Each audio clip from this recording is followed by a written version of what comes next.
abumva radiyo ijwi ry'Amerika mudukurikira kuri wa eshatu radiyo yacu akadomo.com, abadukurikira kuri Facebook no kuri YouTube ndabashuhuje. Uyu munsi umutumire wacu ni Chantal Ndikumana. Chantal Ndikumana ndabasuhuza. Ndabaramutsa cyane Venuste.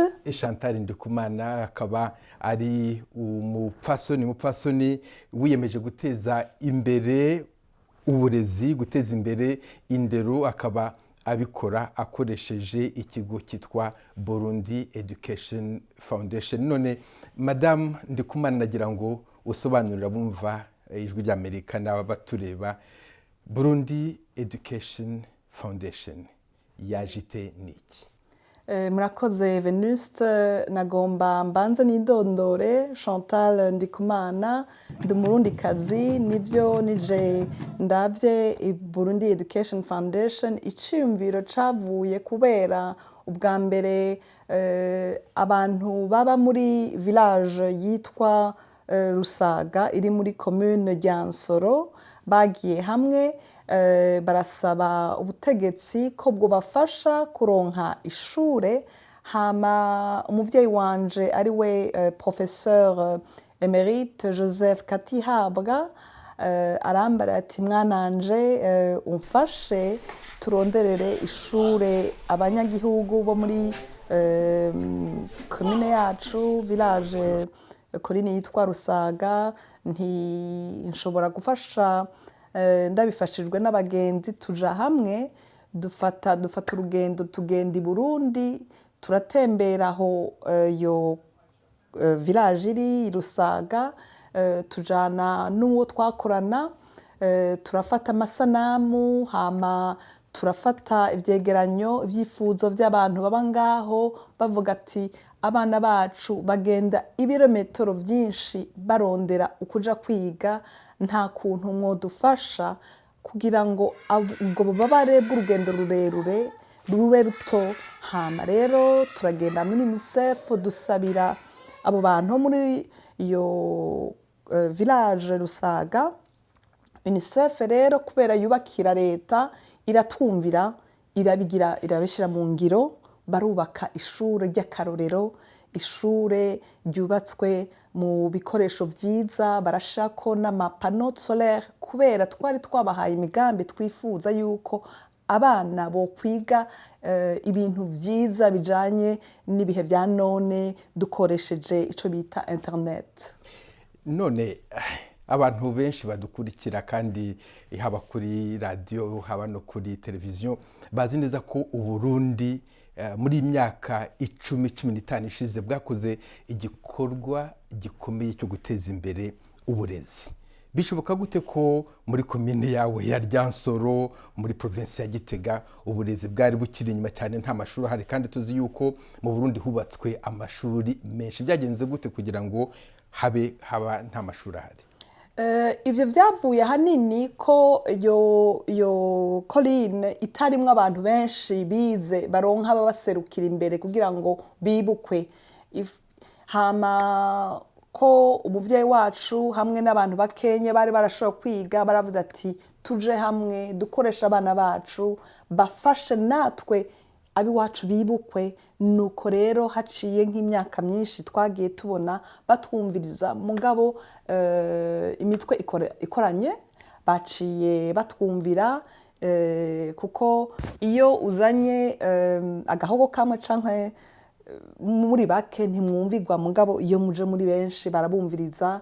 Leta rero ikorana na UNICEF iratwubakira ishuri ry'agatangaza, twarashimye. Iryo shuri ryubatswe na UNICEF mufatanije rifite abanyeshuri bangana iki? Uyu mwaka niho batanguye mu kwezi kw'icenda, dufise abanyeshuri mu mwaka wa mbere bashika 46. Mu mwaka wa mbere hari umwigisha, abigisha, hakaba n'uza aramufasha rimwe akaza kw'ishure. Umukanyo wagize uti umubyeyi wanjye Joseph Katihabwa mbwira batwumva yuko atakiriho yitabye Imana, ariko nawe ariko kuba twagutumiye uyu munsi nuko udasanzwe, uri mu kenyezi mu bapfasoni bakeya bigisha imibare hano mu Bwongereza. Mbese iyo nzira yo kwigisha imibare wayigeze mute? ubwa mbere nuko jewe nkunda imibare, nagize amahirwe mu Burundi twari dufise abigisha beza batwigisha imibare. Hariyo nk'umwe nibuka cyane yitwa Mageza Celestin, yari umunyarwanda yarahungiye mu Burundi, yatwigishije neza. Burya imibare ni amavuga bivana n'ukuntu babikwigishije. Uwo muntu yaratwigishije neza akayigira ibintu byoroshe. Hama abana rero bakunda imibare biroroha iyo umwigisha yoroheje imibare. Nuko rero jewe ngakunda imibare, ndashika ngaha ndabandanya ayo mashure, ndashika ndanonosora ivyo les sciences de l'éducation. Mugabo nca ntumbera mu kwigisha imibare. Imibare ni ikintu kiryoshe kwiga, ni ikintu novuga ni nk'ibikino. Imibare ni ikintu gitegura novuga mu mihingo myinshi. Imibare iratuma turonka abaganga, kuko umuganga ntashobora kugira ubuganga atagira imibare. Imibare ni ikintu gituma turonka ico bita aba engineer, abahinga bubaka ivyo vyuma dukoresha vyose. Imibare ni ikintu gitegura abantu bazokubaka amabarabara, ibitaro, ibiraro, novuga gute, amazu ahinguye. Imibare ikoreshwa ahantu hose. Mbega novuga gute, imibare ni ikintu gikenerwa n'abahinga benshi, ikenerwa n'abaganga, ikenerwa n'abantu bakora muri za laboratoire kugira bamenye ibitameze neza mu mubiri wacu. Imibare ni ikintu nifuza ko abana bose bo kwiga bakamenya, kuko gituma iterambere rishika ahantu hariho hose. Nkora ubushakashatsi mbere ya kino kiganiro ndimo ngitegura, nagerageje kumenya uriwe neza, nsanga wigisha abana nakwita bafite ubwenge busumbye ubw'abandi. Iyo ubona wigisha Abongereza n'abana nk'abandi bashumbije abandi ubwenge, ukabategurira kuzaba ibihangange, mbese ujya rimwe na rimwe utekereza ukavuga uti uwampa ngasubira iwacu i Burundi cyangwa se muri Afurika, nkagenda nkajya kwigisha abana b'Abanyafurika no bakabihangange, ejo bakazashobora kwigenga mu buhanga, yenda bagira bahanga ibintu batari bageraho byateza imbere Afurika. Ego cyane, ni icifuzo mfise. Ni byiza kwigisha abana b'Abongereza, mugabo rimwe na rimwe ndasubira nkiyumvira ubu buhinga mfise. Iyi myaka yose maze nigisha abana b'abahinga b'Abongereza, icompa nanje nkagenda nkabisubiza mu gihugu cacu, muri Afrika yose, kuko ndaraba aba bana bariko baratera imbere. Mugabo nkibaza natwebwe iwacu turakeneye umuntu yogenda akaba akarorero. Nivyo abakenyezi benshi ntibakunda imibare, ibiharuro mu Kirundi, mugabo hari ukuntu dushobora kubihindura dukoresheje ubuhinga bwa none. Hari ukuntu ushobora gufata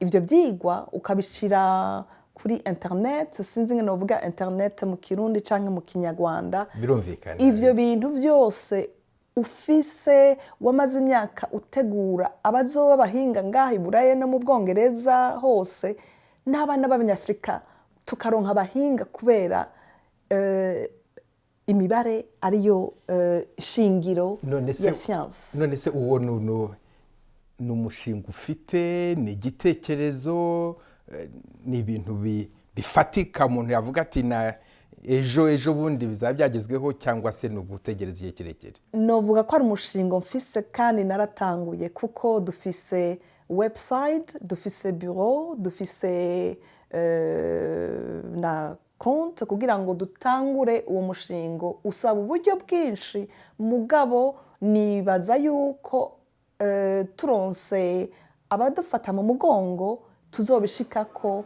Kandi ngasaba abatwara ibihugu muri Afrika ko bofasha, kuko ni umugambi mwiza uzozana iterambere muri Afurika yose.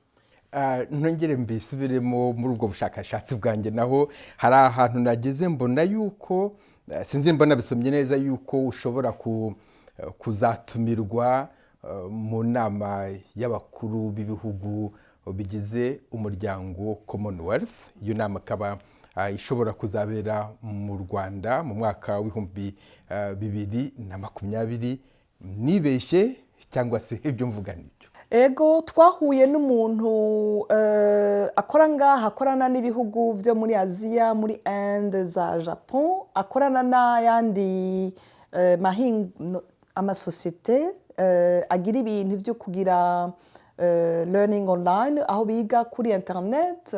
Hama bavuga ati vyoba vyiza kuri umunyafrikakazi uje mu nama ukabisigura imbere abatwara ibihugu vya Afrika, kuko ego imibare ibiharuro ni ikintu gikenewe, kandi vyoba vyiza ko wewe uri umunyafrikakazi kandi uri n'umugore woba akarorero ku bana b'abanyafrika benshi bibaza ko imibare ari ikintu badashikira.